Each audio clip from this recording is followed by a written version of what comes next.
Good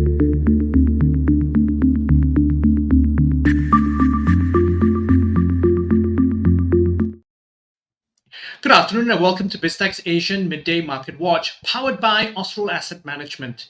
I'm Brian Fernandez, and it's Wednesday, the 22nd of February, and we have our guest today, Craig Erlam, Senior Market Analyst from Oanda, coming to us out from the UK. Craig, great to have you on the show.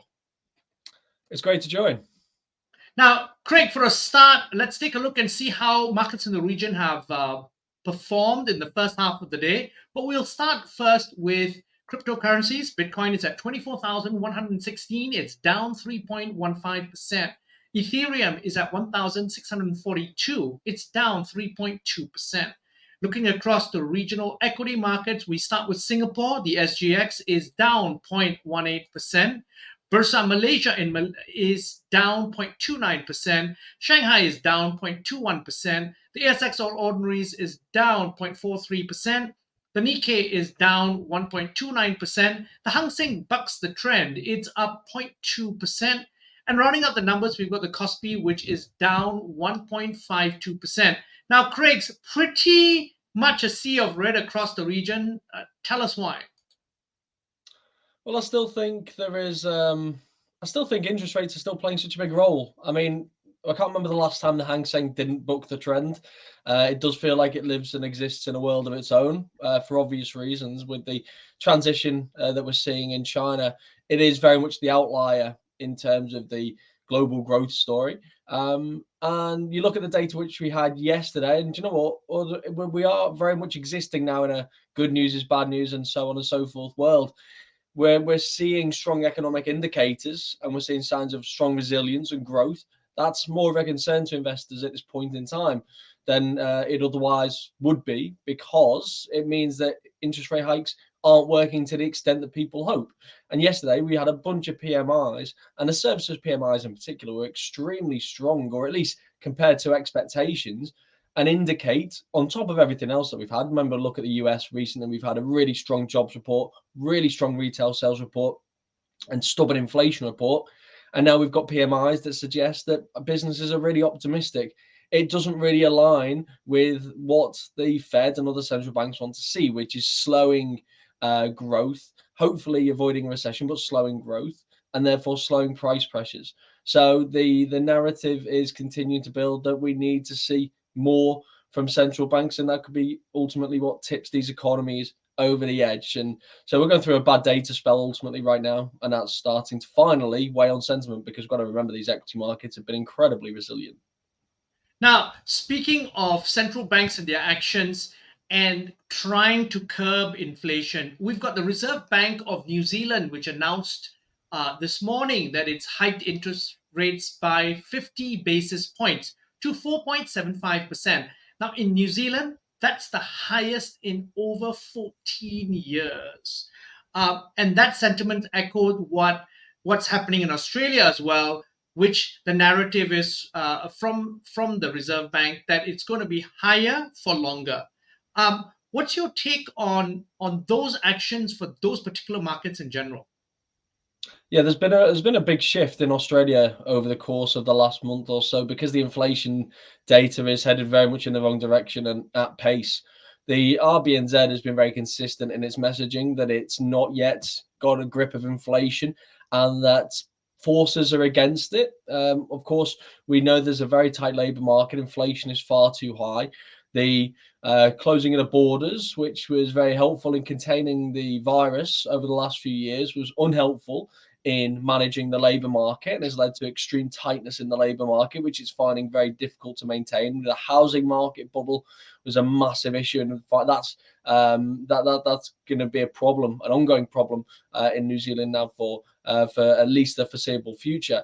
And the RBNZ has a real job on its hands. What I think was interesting from the RBNZ, which is very much counter to what we're seeing from other central banks, is we didn't even consider 25 basis points. It wasn't even on the table. It was 50 or 75. We went for 50, but we'll see what happens in future. Markets are pricing in more rate hikes to come, more pain ahead for New Zealand, and it seems like one of the economies that is undergoing a tightening session that investors are almost convinced is heading for rough economic times. Then, given the scenario, then with rising interest rates, positive economic data that's coming out that's defying gravity, what's then your outlook for commodities, particularly oil and gold? So I think commodities are interesting. They're almost telling a truer story than equity markets right now. And the reason is that they are very much just demand and supply driven. And what I find really interesting with oil markets right now, for example, is traders can't seem to fully make up their mind. We know what we're seeing from China is very positive, but we know what we're seeing on the global stage is less so. So you've got the world's second largest consumer, the world's largest importer of crude oil, is expected to undergo a massive growth surge now over the course of the rest of the year and earlier than anticipated, and that's going to lead to stronger demand potentially for more so for Russian crude than elsewhere, which is also having an impact on price. But then we're seeing lower demand expectations on the back of these higher interest rates on a more global level. So what we've actually left ourselves with is very trade range markets in crude oil. And I won't be surprised if that continues in the shorter term because there's so much uncertainty. We still don't have the full extent of how the Chinese transition is going. It looks, to all intents and purposes, like it's going very well. The economic data has been very positive. The anecdotal evidence has looked very positive as well. But until we start to actually see that filter through into reliable economic data that shows that not only is the first wave behind us, which it clearly is, but that it was sufficient enough that we're not going to see a big second wave and that the economy can now take off from here, backed by stimulus, which is expected over the next couple of months, then there's still going to be a little bit of caution, especially with the global economic outlook deteriorating, it seems, by the day. So we're seeing very range-bound markets in crude oil right now. And until the narrative changes on one of those, and I think it's probably going to come from the latter, I think we are going to see improvements. This was always going to be a big fluctuation year when we'll see bad spells of economic data and good spells of economic data. I think we are going to see improvements in the outlook on the global stage, which could potentially be a bullish factor for crude oil and other commodities. But right now we're range bound because there's just still an enormous amount of uncertainty over the rest of 2023 going into 2024. And then looking at gold as well as overall risk, what do you see as risk in the market right now?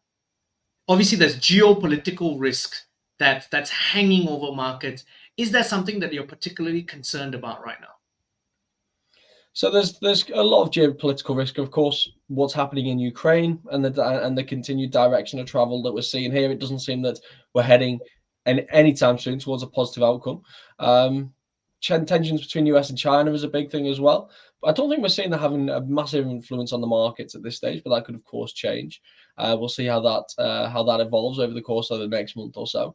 But I think the biggest thing in gold right now really is just this continued interest rate story. And I think we've seen that now again over the last few weeks. You got to remember, at the 1st of February, markets were anticipating one more rate hike from the Fed this year and maybe 2 cuts later in the year. That has massively changed. Now it's closer to 3 rate hikes this year and probably no rate cuts later in the year. So it's no surprise that gold hasn't performed particularly well, especially when we were looking at gold being less than 10% from its all-time highs at that point, having recovered 20% from its November lows. We were talking about big moves that happened in gold on the back of improving expectations for interest rates. And now we've seen it swing in the other direction. We're seeing a big corrective move in gold since then. And we've seen it pull back around 7 or 8% from those levels just a few weeks ago. And we could potentially see it correct further because the data doesn't seem to be supporting an easing of expectations as far as interest rates are concerned. And as long as that remains the case, then I think gold could potentially continue to see this corrective move from what we've seen over the course of the last few months. I think the really interesting levels in gold for me is around that 1780, 1800 level. That's, I think, is where we're going to see just how bearish the market is and how much of this is a case of more profit taking and positioning on the back of those interest rate moves. Because ultimately, I do think the economic data is going to improve. I think we're going for a big fluctuation stage. I do think the economic data is going to improve. I do think inflation is going to come down considerably over the coming months, and I still think there's potential for rate cuts later in the year. And if that proves to be the case, if we get more evidence over the next month or so from the economic data that we are on a good positive trajectory, and this last few weeks have been nothing more than a setback, then I think gold could potentially do well. But that's a lot of ifs, buts, and maybes. Now, Craig, as always, thank you very much for your insights. Thanks for coming on the show. Thanks for having me. Now, I'm Brian Fernandez, and we've been speaking to Craig Erlam. He's a senior market analyst at Oanda, and we've been on BizTech's Asian Midday Market Watch, powered by Austral Asset Management. Now, this interview will be on our website, www.biztech.asia, as well as our social media platforms. It'll also be on our syndication partners, TV stations, radio stations, and websites. Thanks a lot for tuning in.